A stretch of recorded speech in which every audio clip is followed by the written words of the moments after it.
you. So thank you and good afternoon, everyone. I think like probably immediately after lunch, okay, it may not be a really great time slot for me, but I'll try to see that I'll keep you entertained and engaged, and try to provide you some interesting ideas so that you'll feel like at least energetic, and probably you can take like a lot of interesting stuff out of this discussion.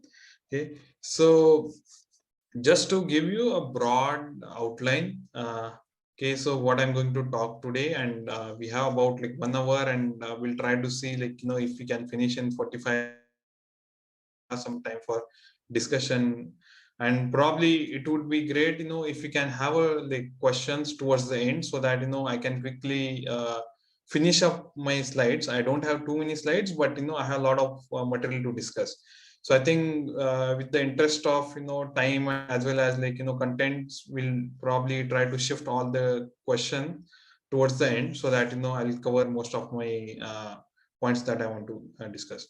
Okay, so like just to give you a broad outline, first I'll just briefly give you some introduction, like why we are discussing this, and how things will progress during this presentation, as well as like in general what's happening in the industry, and how we are making progress towards what we see, what we can have in the next 10 years or so, right? So then I'll briefly touch upon some of the architectural ideas which are already in market, or some of this thing in already in works. So I'll just briefly touch upon some of them. Certainly it's not a comprehensive discussion, so I'll only talk about very few of them, right? So we'll discuss about those things in brief.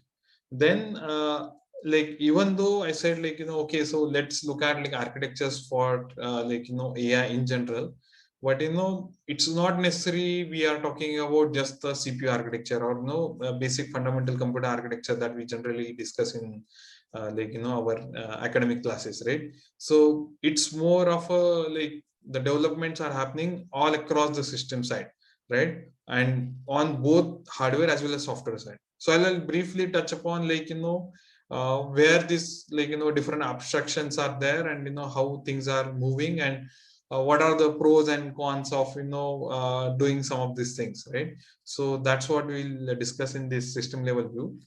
Then because I come from HPC background, I should talk about some programming challenges, and certainly you'll appreciate the fact that after discussing these architectural ideas, you'll realize that it's not that easy to make sure that our programs run correctly.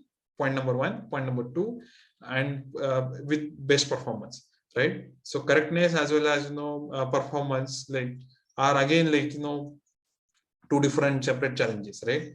So we'll briefly talk about what are the challenges that industry as in general what we'll be facing, and how we can probably navigate through it.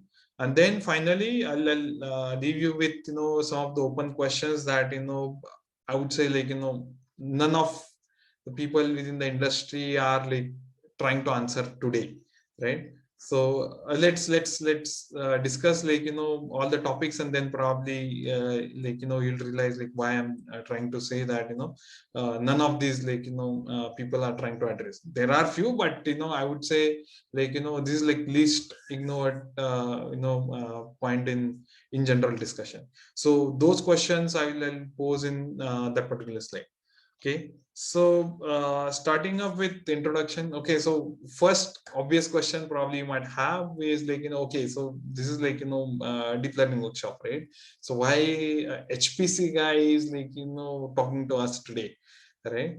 So just to give you a brief idea about if you look at this particular presentation, this is typically a part of my past, present, and future discussion presentation.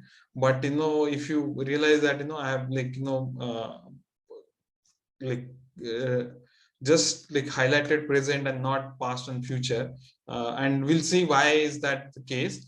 But briefly, like, if you see, like, a lot of these things that I'm discussing today are directly applicable to HPC also, right? And if you look at the general trend, like, a lot of these hardware features initially come into these high-end HPC machines, or no, also known as like supercomputers, where, like, people do like fancy stuff, and then things get trickled down to your servers and then workstations and then probably desktops, right? So that's the reason probably somebody like me is probably going to talk to you today and share some of these things, right? And coming to, like, I have only highlighted present and not past and future. So in past, the way, like, it used to happen is typically a lot of these scientific applications or typical HPC application used to drive a lot of these, architectural developments, whether it's like, just processor architecture, or whether it's like, full system architecture. But today, like, because of this specific, AI ML DL application domain, okay, and the overall market size of this domain, right, things have completely changed, right? So it's not that, HPC applications are leading the way. Now this particular domain is leading the way how industry is moving forward, right? So we don't really have to talk about what happened in the past, because that may not be relevant going forward, as well as like for today's audience, right? And talking about the future, and I'll briefly, discuss this in upcoming slides. We don't really know what exactly is going to happen in future. So if you ask me, like, okay, so in 2030, what kind of architecture we will have? So I can guarantee you that, none of these, like, industry experts can tell you exactly saying that, okay, so this architecture will be there, and, other architectures won't be there, and like that.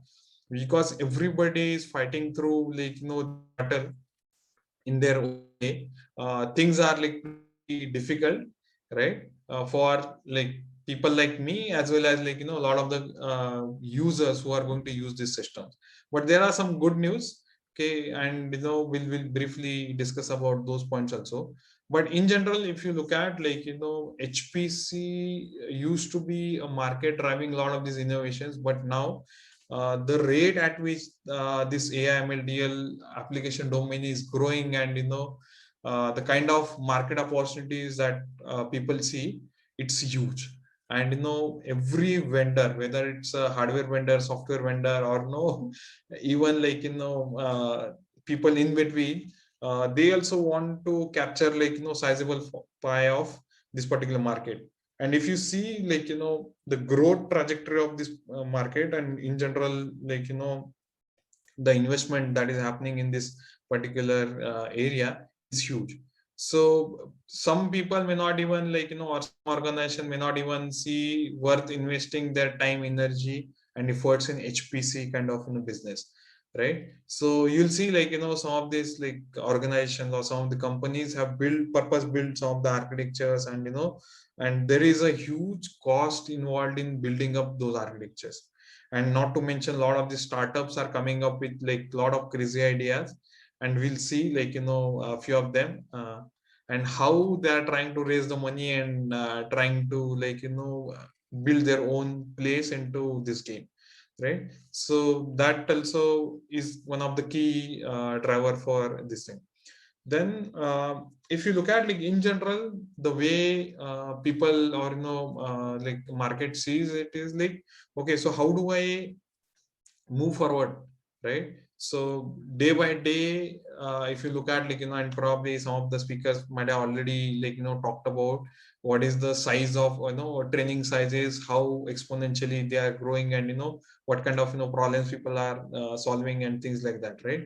So while that is exponentially growing, the computational performance is not growing that fast, right? So similarly, if I want to, like, plot a chart where, like, how my training size, or training parameters are increasing, and in the same plot, if I try to, plot how my computational size, or, the system that is being used for, training that kind of, problem is being used, that is also exponentially growing, right?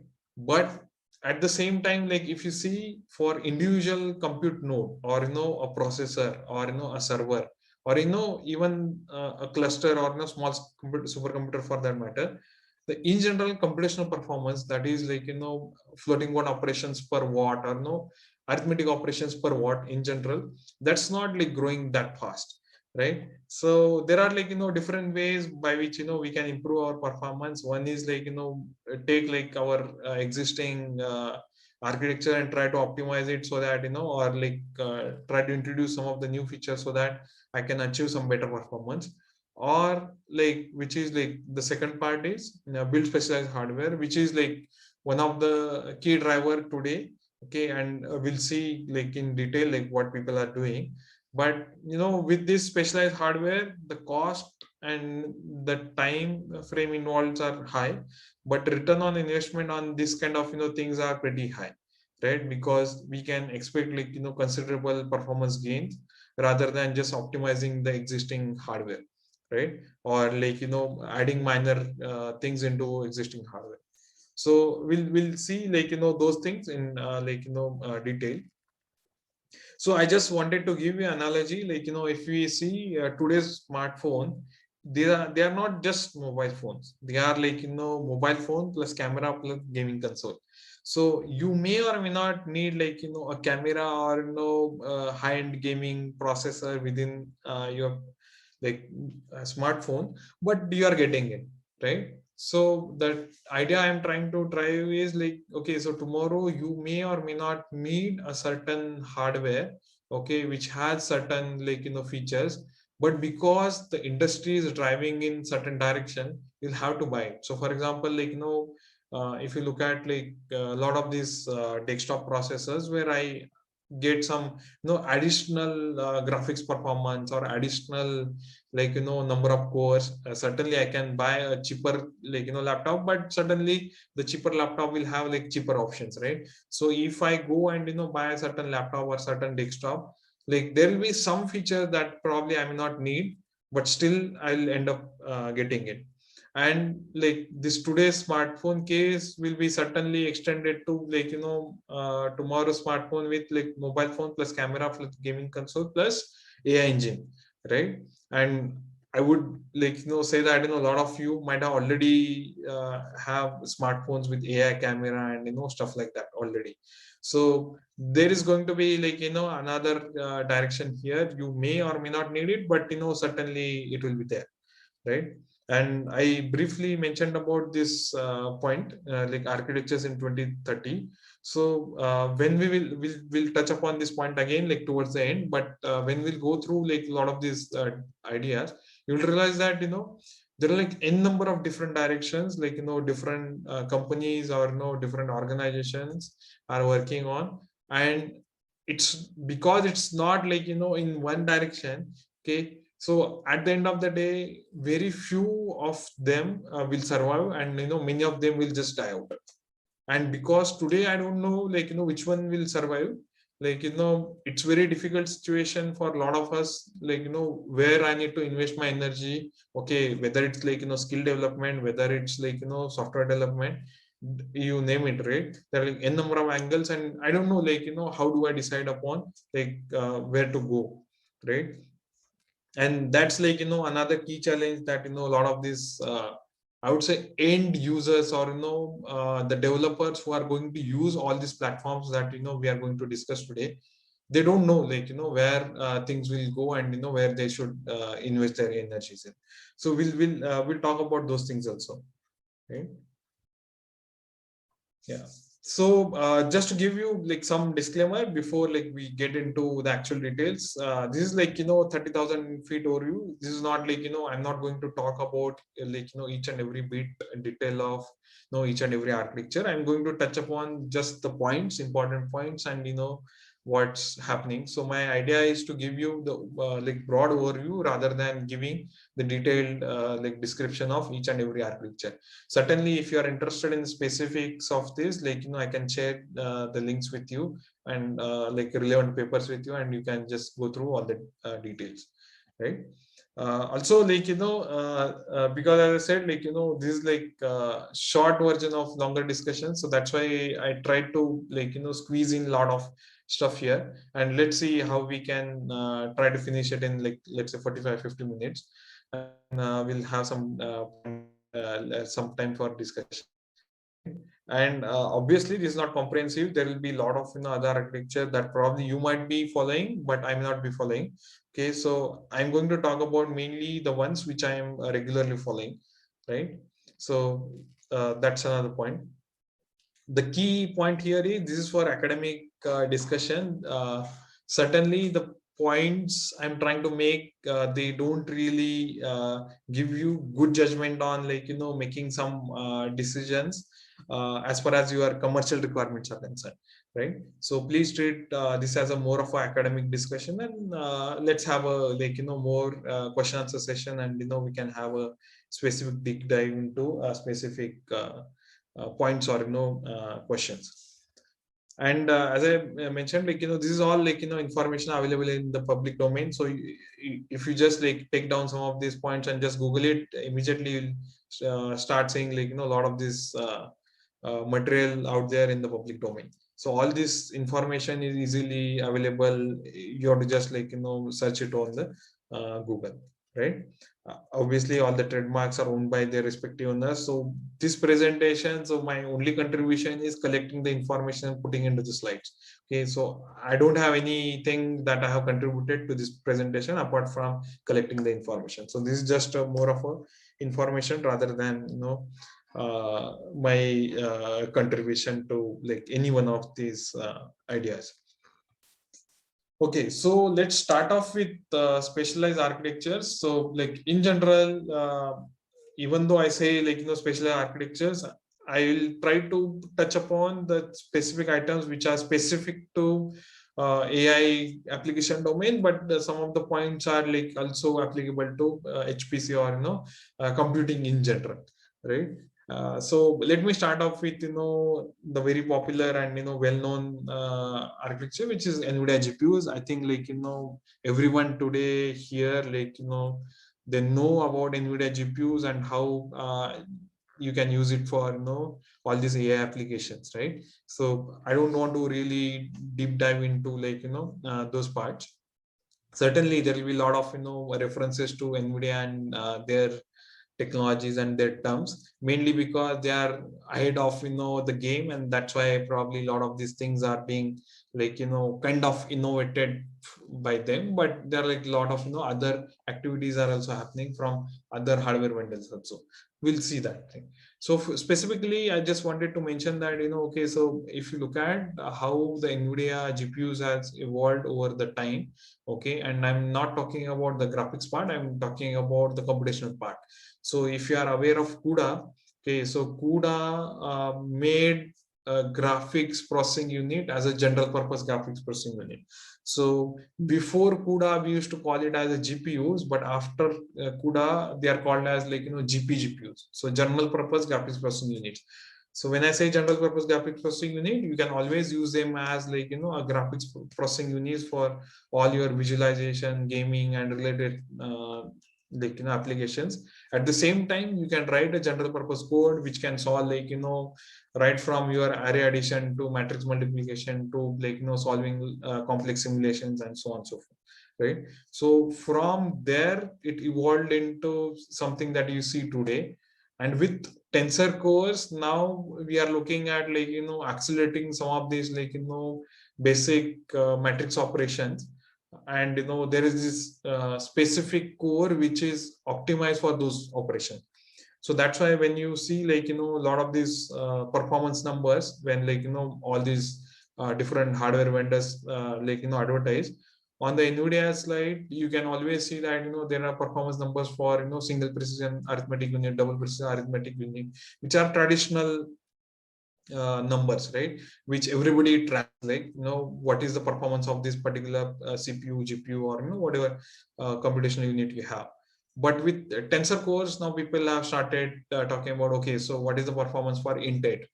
Okay, what is the performance for B float 60, 32, and so on and so forth, right? So now this core is essentially, like suitable for a lot of these AIML DL applications, where you can do, like, a lot of these low level matrix operation really very fast and with reduced precision.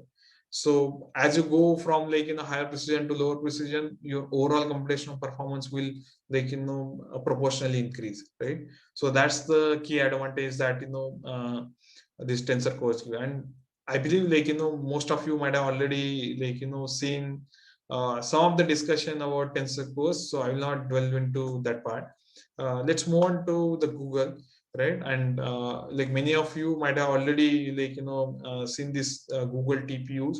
So they have recently launched their fourth generation of TPUs. Okay, so tensor processing units, right? So within that Google TPUs, the core part, which is, I would say, roughly equivalent to our tensor cores, is this MXU. So this is essentially a B float matrix math unit, and if you look at in general, the features and specifications have changed a bit, but certainly every generation or so they are increasing almost 2x 3x kind of thing, right? So depending upon which generation you are talking about, some of the generations are suitable for just inference only. Some of the TPU generations are suitable for inference and training both. So I believe second generation was both training as well as inference. Third generation and first generation one inference, right? So depending upon which one you are referring to, you'll see different hardware configuration and hardware performance numbers. But essentially, they have this thing called as MXU, which is the core of their matrix arithmetic unit, and that's where you get to see these large performance numbers, right? So you might be wondering why I'm only mentioning this tensor cores and MXUs and not really talking about anything else, because in today's discussion we are focusing on the AI applications, and these application mainly benefit out of these cores like tensor cores or MXU units. Okay, if you don't have these things for example the GPUs before tensor cores, you won't get the kind of performance that you get with the tensor cores, right? With tensor cores you can you look at almost 10 12 times performance gains over the previous generation architectures, right? So these units are the heart of the main computational workforce, right? So that's why I'm just mentioning this part. Okay, so I think first two probably you might have already seen it somewhere, and you might have come across a lot of detailed discussion on this. So I will directly jump into the third one. So there is this company called as Cerebras Systems. Okay, so they have a system called as vapor scale engine. So if you look at this word carefully, it's called as vapor scale engine. So vapor scale is essentially, so when I say vapor is a typical when we look at this lot of this chip or processor advertisements, there will be a person in that suit, that specific suit that people wear in these manufacturing plants, right?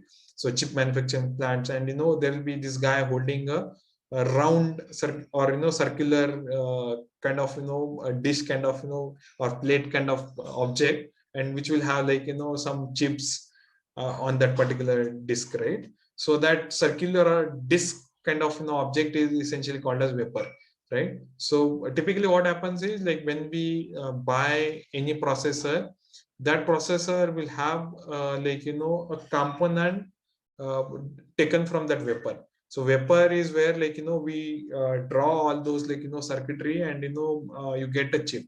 But a given single vapor can build n number of chips. So essentially, a vapor will be much larger, disk, and on that disk there will be smaller chips that will be further cut into smaller chips, and they will be sold as individual units. So a single vapor can have, let's say, 50 or 100 different chips, and you bundle it into the i3, i5, i7 or Ryzen processor and sell it in the market. But with Cerebra's vapor scale engine, what they're talking about is that full vapor itself is a chip, a single chip, right? Instead of building n number of smaller chips, okay, they are building a full vapor as a single chip. And that's why if you see the total number of transistors that they have is about 2.6 trillion, right? If you look at NVIDIA GPUs or other GPUs, or the largest chips that otherwise are being built somewhere in the order of 50 billion transistors. But if you look at the single like vapor scale engine, it has about 2.6 trillion transistor. Okay, so that's huge. And why this is important? Okay, so another point I didn't mention is like okay, so as you increase the size of a chip, okay, there is another metric called as yield. Okay, so that yield goes down, right? So when I say like yield, so let's say there is this vapor, okay, for the given dimension, right? That particular full disk can, let's say, build 20 chips. Okay, so when you actually build that full vapor, you can cut into 20 pieces, and those 20 pieces can go into 20 different processors. Let's say that's our thing.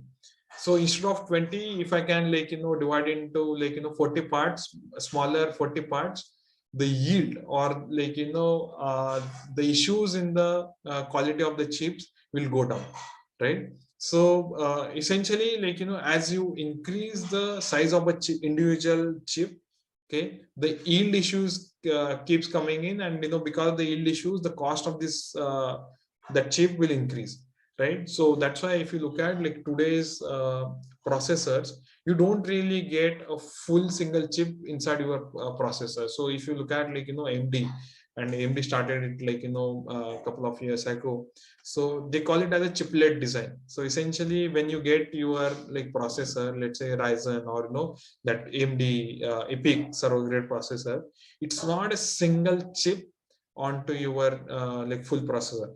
So instead of a single chip, they have like 4 or 8 different chips connected together inside that particular processor, right? So this gives you like couple of advantages. One is like you can build like much bigger chip, right? Okay, without increasing the cost, right?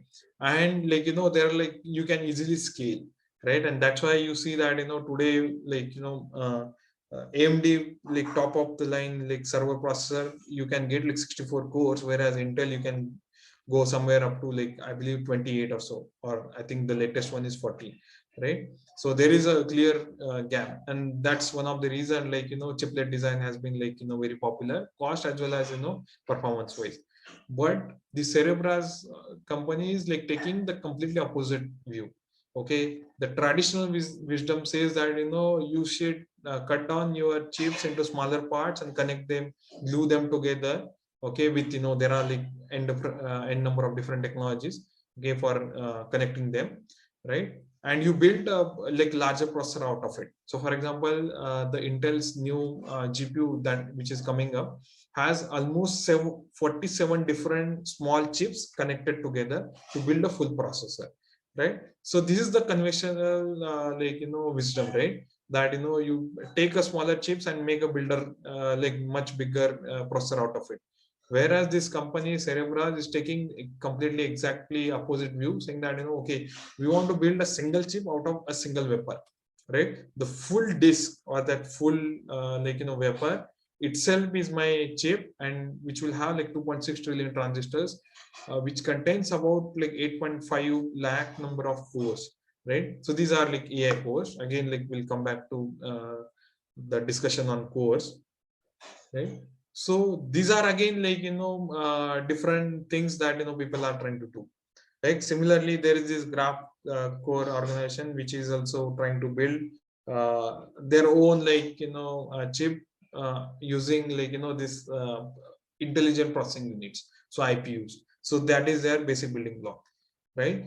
Again, if we move on to like another company which is like building their count expander technologies, they are building their chips based on the RISC-V. Okay, so some of you might have already heard about this thing, right? So RISC-V is the instruction set architecture, and this company is trying to build this AI chip based on like premise that if you have a low power chips, okay, you will get like better performance per watt, right? So they are trying to glue together low power chips and multiple of them into a single processor to build a really high performant chip, both in terms of like cost as well as like performance per watt, that will be superior than other technologies available in the market.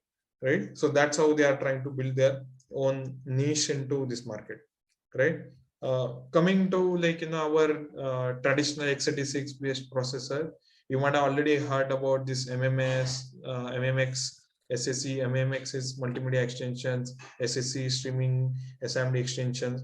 So probably like during our engineering days, you might have already seen this like thing in our textbooks.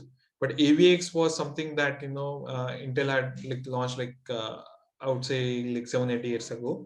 It's called advanced vector extensions, and which could scale up to like 512-bit. Okay, so from there, like now Intel is moving into something called as Intel advanced matrix extension. So with the latest generation of processors, you'll get this AMX support within your each and every processor core. You might be buying that particular processor for, let's say, web development or no any other application, but certainly it will still will have this support, right? Certainly this will bump up the overall performance for a lot of this AI application, right? And that's where like Intel is trying to see that CPUs can be effectively also utilized in specifically inferences. Inferencing is like still there, but specifically for training side also they can also achieve some good market share in this direction. So that's their gameplay in this direction, right?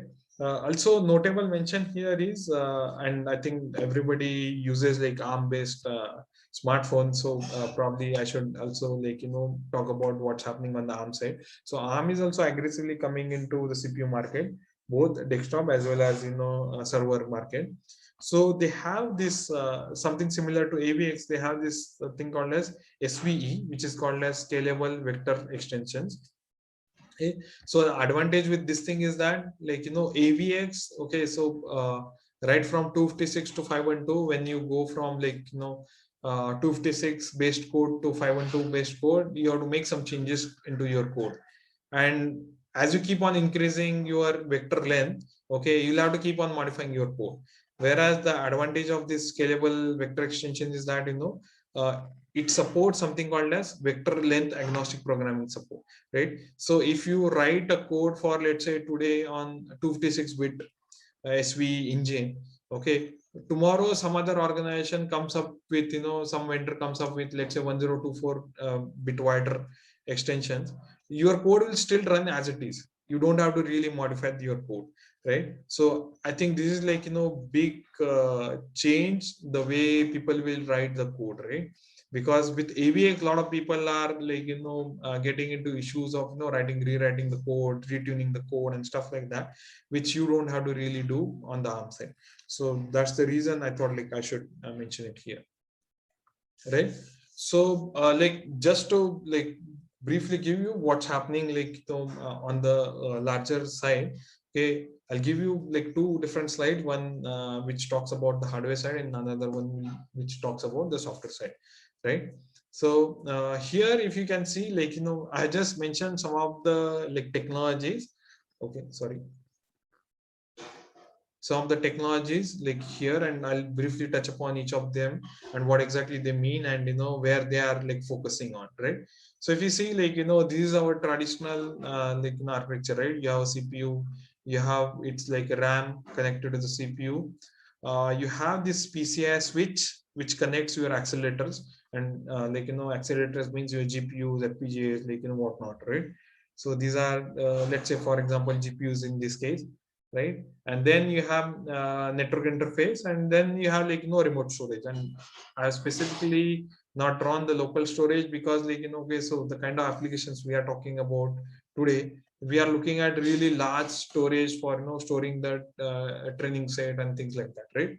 So there is certainly a local storage, but as far as today's discussion is concerned, let's not really worry about the local storage, right? So one of the thing that now people are quickly evolving is like DDR5. So if you look at like until recently we were using DDR3, okay, still people are moving into DDR4, right? But already vendors are talking about DDR5. The main reason is the memory bandwidth that we are getting. A lot of these AI ML application, they are like data hungry, right? So in that case, like, your memory, your all these, like, interconnects, like network interconnect, like all these things become your bottleneck, right? So we are quickly moving into DDR5. So latest, like, Intel like processor will support like a DDR5, the upcoming ones, right? Then PCI Express 5.0. Okay, so people are still, again, like same similar story. People are still, like, getting used to PCI Express 4.0, but again, like because of all these like issues, we are quickly moving to the PCI Express 5.0. So the amount of time like will be in like DDR4 and DDR PCI 4.0 will be relatively small as compared to DDR3 or PCI Express 3.0, right? So we are quickly moving into that direction. So the first one will really take care of this memory bandwidth, right? The second one, PCI, will take care of this and the other bandwidths also, right? Then again, like DDR5 is not enough, and people are already using HBM for quite some time now. So almost more than 5-6 years now, people have been using HBM2, right? So this is called a high bandwidth memory. Okay, so this is also like like 3D stacked memory, and or 2.5D stacked memories, where like you get really TBPS memory bandwidth using HBM, which you cannot achieve using like DDR 3, 4, or even 5. So with higher end GPUs, or with upcoming Intel server also, you will get like HBM, right? To like get like really high memory bandwidth. So similar to PCI 5.0, there is something called as CXL, right? So Compute Express Link. So this is a new consortium driven by Intel. So this will kind of sit on top of PCI Express 5.0, but it will give you like much more benefits, right? Much more features over like PCI Express 5.0. So that's why, like a lot of these like other companies, other vendors are also joining this. So for example, AMD, Nvidia, IBM, other vendors are also part of this consortium. So with CXL, we will see that okay, so the other links, whether it's via PCI or over NIC, or even for the remote storage, okay, so all these links will also improve in terms of bandwidth, also in terms of features, what you can do, and things like that, right? Next is the GPU direct. So if you look at today, like if you are, let's say we are talking about NVIDIA GPUs, so when my GPU is trying to access something, right, from my storage, okay, whether it's a remote storage or local storage, okay, the it has to always go to the CPU and in the system memory, and make a copy there, and then copy from there, right? So when you transfer the data from like like local storage or remote storage to the GPU, you end up making multiple copies, and via specifically via like system memory, which is redundant, right? So what NVIDIA has done is, essentially they have come up with this technology called as GPU direct for local storage, and essentially Magnum IO for like local as well as remote storage. So these are kind of complementary technologies, right? So the idea behind both of these technologies, essentially GPUs don't have to go to CPU or even the system memory for accessing the file storage or remote storage, right? So GPUs can directly talk to the NIC and remote storage or storage via my PCI Express switch. So you might have a NVMe disk attached here to your PCI Express switch, and GPU will directly talk to that storage device and retrieve the data. It has to like it don't have to like go via CPU and then RAM and all that, right? So that's the whole idea behind this technology, right? Next is like NVLink, Infinity Fabric, Xlink. Like NVLink is NVIDIA, Infinity Fabric is AMD, Xlink is like Intel. So these are the names for their own technologies. Like, so the idea essentially here is like their GPUs can connect to each other with really high bandwidth network, right? And these are the links, right? So for example, if you look at the NVIDIA's DGX system, it has like 6 or 8 GPUs connected together, and they have their NVLinks, okay, which allows each and every GPU to share their data So when I talk about a DGX system, I don't really say that there are 8 GPUs and each having 40 or 80 GB RAM or HBM. I will say that DGX has 8 GPUs and total GPU memory is about 320 or 640 GB. That's because with NVLink, accessing each other's memory is like super fast, right?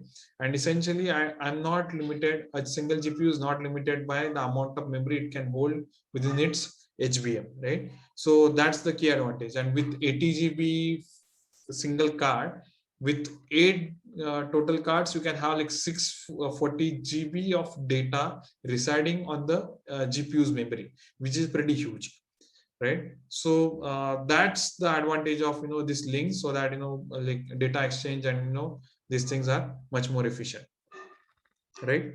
Then like the key point, I think a lot of you might be like tracking this discussion where like Nvidia was supposed to buy and things like that. Okay, like the recent news is like that's not going to happen. So still like ARM will remain as an independent company and things like that. But that's good news out of this thing is like Nvidia is building a CPU which is based on ARM, and it's code named as a Grace, right?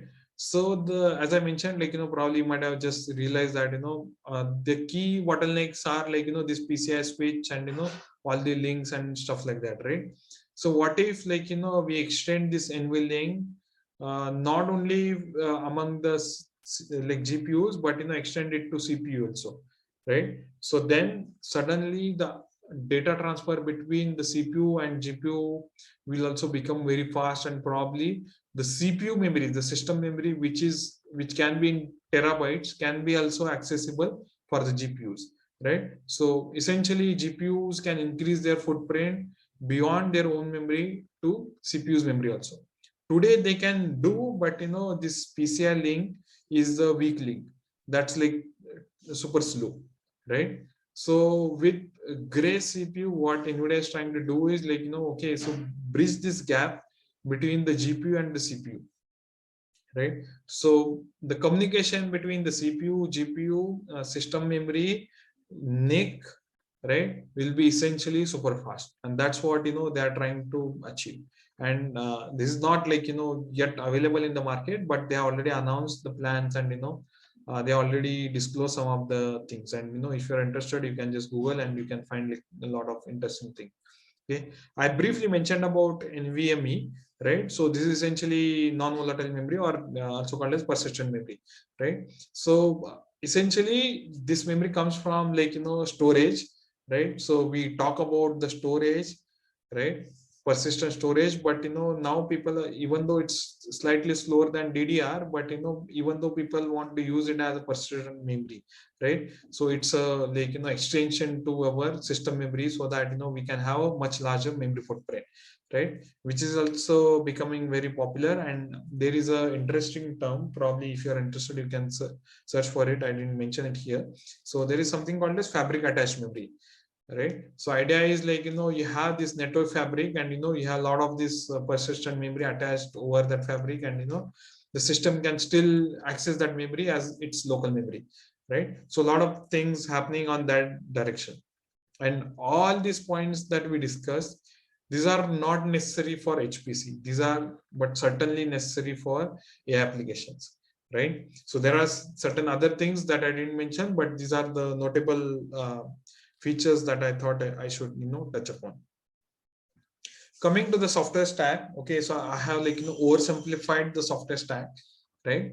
And I'll quickly rush through this discussion. So here, if you can see, like I'm talking about the top level user applications, okay, the applications that you and me write and use, right, which sit on like different libraries of frameworks such as PyTorch, TensorFlow and things like that, right? Okay, then like below this like PyTorch or TensorFlow, you have this supporting software infrastructure, right? Whether it's like purely out of Python, or you have this CUDA, or other technologies, right? So all that software infrastructure I have like collected it together to drive another point. I'll come to that point, right? And exactly at the bottom you have the hardware, right? And as we discussed, like, every vendor is driving its own thing, right? So if you look at, like, our, like, previous discussion, so there are like a lot of things are happening at the hardware level, like, a lot of, interesting things are coming up and stuff like that. So, but the key point here is, like, all that complexity is hidden by, okay, first, from this, like, frameworks. Okay, so as a, let's say, user of, let's say, TensorFlow, I don't have to really worry about new hardware. Okay, as long as the vendor supports TensorFlow on that hardware, right? So as far as user applications is concerned, they don't have to really worry about, like, changes in the hardware. They can, as long as TensorFlow is supported, you can migrate from, let's say, NVIDIA to Intel to AMD to something else, right? So even though, like, the hardware is getting, like, changed drastically from architecture to architecture, as long as, like, it's supported for your PyTorch or TensorFlow or whatever, like, library framework you're using, okay, users are good to go, right? But the key source, I would say, here is this supporting hardware infrastructure, right? Software infrastructure.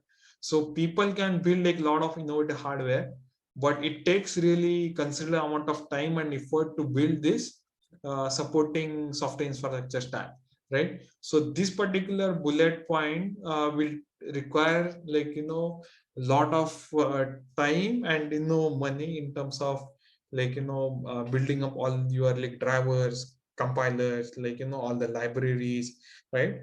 All those things will take time as well as money.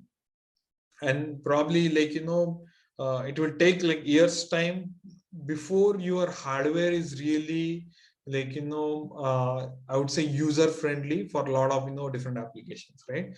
So for example, XYZ vendor might build a new hardware, okay, but, getting that, all the support and everything to get your TensorFlow PyTorch efficiently running your hardware will take some time and efforts and, talent.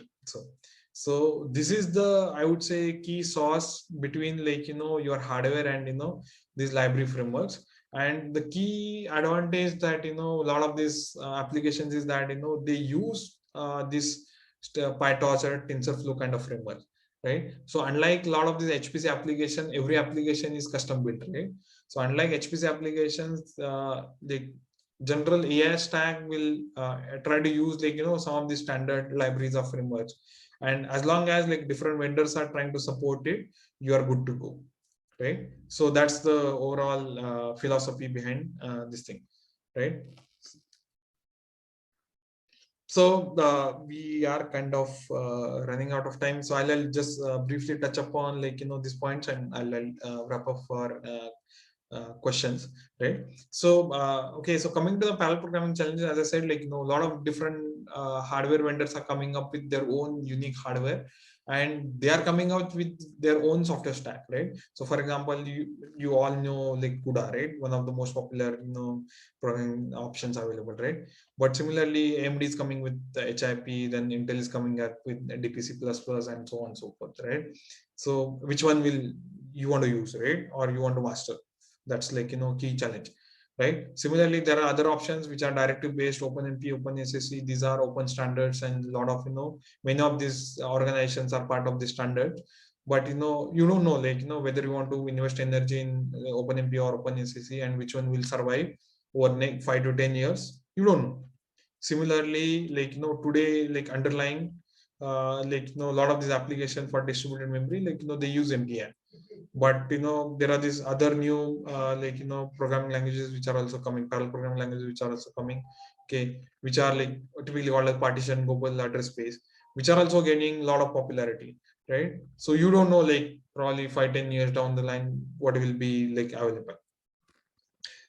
Again, like, C++ standard is evolving very fast. Currently, it also supports, like, parallelism, and, like, a lot of more support is in pipeline. At least a lot of people are hoping for it, right? So maybe, like, C++ standard itself will be good enough in longer run.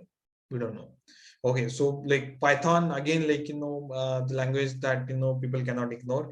So that also we are not really sure, like, that's a sure thing or not. again, like coming back to the shared memory or distributed memory discussion. So a lot of this thing typically, so CUDA, DPC++, OpenMP, OpenSCC, these guys are the shared memory based approaches, and MPI, because these are distributed memory based approaches. Okay, but inherently they assume that distributed memory approaches assume that there is some latency involved in, like transferring data across the network and stuff like that. But if you look at the current architectures, like networking support is really improving very fast in terms of both bandwidth as well as latency. So there is also, like good momentum in that direction, right? So the more the options we have, like it becomes very difficult for the developers to actually focus their or target their resources, right? Couple of points, like, so if you focus on like a particular like technology, let's say CUDA, HIP, or DPC++, you end up locking in with that particular vendor, right? So that's also another, although they say that there are some translation tools and stuff like that, still they are not that matured, right? So you have the issue of vendor lock-in. Then because of like migrating from vendor A to vendor B, okay, so the cost may not be like small, it might be like considerable, or it might be very high, right? Today it's like considerably very high, right? And final point, and not the least point, I would say, uh, the manpower. So getting a manpower who understand this stack and these programming languages, it's really difficult. And uh, like, though even though you might have money, but building this thing up and getting it running is a really tricky thing. So that's why I was trying to focus more on this supporting software infrastructure, because this is where, like the secret sauce lies in. Hardware, certainly you can do a lot of innovation, but hardware alone cannot win you all the business, right? So essentially you should have all the supporting software infrastructure so that user applications can smoothly run on this thing, right? And that's why, like this main programming issues are also key to all this discussion. So I'll leave you with this final like open questions, like, so processor architecture. So we don't know whether like x86 will be there or no. ARM will take over, or something like RISC-V will come in and take over all the world. That we don't know. On the accelerator side, okay, so whether it will be GPUs, FPGAs, ASICs, or something like that. And now Intel has coined another term called as XPUs, which essentially talks about everything, like CPU, GPUs, and FPGAs, and everything. So we don't know like who will survive and where things will move, right? On the processor side, okay, a couple of points we did not go into deeper, but if you ask me, like what is the definition of a processor core, okay, today it's very vague. Okay, a processor core on Intel platform will be different than that's for Apple M1 chip, and that's for let's say a GPU or some other architecture. So every time you come across any architecture which says like we have X number of cores, okay, the very first question we should be asking is like what is the definition of your core, right? And how many cores are there? Okay, and certainly there are the other issues, like whether we'll support cache coherency, what kind of network on chip will be there, how we'll communicate, what are the latencies involved, how we'll partition it, and so on and so forth. So there are like number of things that we still don't know. Okay, different people are moving in different direction. I briefly touched upon like this parallel programming approaches. Okay, certainly Python, Julia, and many more candidates are available, and people are still trying to build support for, like most of it. Okay, and finally, that which I didn't mention was like essentially the role of compilers. So as we move like up and up onto our stack, like role of compilers is getting very complex, and people are expecting a lot of things from compilers, and like going by LLVM and those directions probably. Okay, at least we have some good momentum in terms of how compilers are evolving. So hopefully compilers will also play like major role in near future. Okay, so with that I will stop and I'll open if there are like any questions. Thank you very much, Mandarthi, for the uh, An interesting talk. Actually, I think this session covered a lot about the requirement in terms of processing and computing resources. So let us go for the audience if they have any doubts. Yeah, sure, please. Yeah. Audience participants, if you have any doubts, kindly go ahead. You can raise your hand or you can put your questions in chat box. Okay.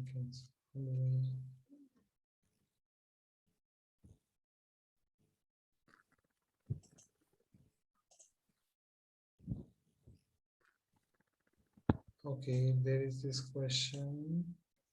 I have some pre-existing algorithm that exists in R script. Can we make it parallel using CUDA application with Python and JIT Numba without modifying actual script? I'm not sure about the R script. So everybody can see the question, right? I'll not repeat it.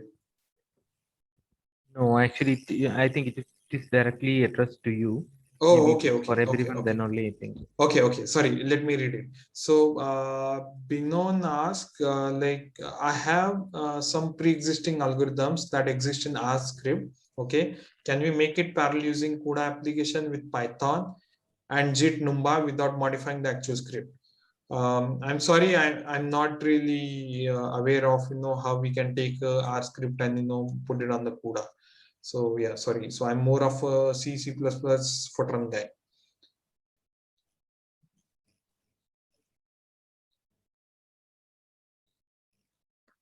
Okay, so there is another question. What is your opinion on silicon shortage that is affecting chip manufacturing? Okay, so there are like different views. One view is probably this year things will improve. There are some views where okay, next year you might see some improvement. But the good part of all this COVID related chip shortage is that now each and every country is talking about, or I would say major countries talking about having their own chip manufacturing facility due to supply chain issues, due to geopolitical issues and whatnot, right? So certainly the COVID has been a good thing happen to chip industry in general. So if you see every now and then a lot of these bigger chip manufacturers are making like billions of investments all across the world, and governments are also providing a lot of incentives to them. So for example, I think US is somewhere about 50 or 100 billion dollars. Europe is also in that tune. India itself is tune of $10 billion. So maybe today we might suffer, but in future things will be really good in that sense.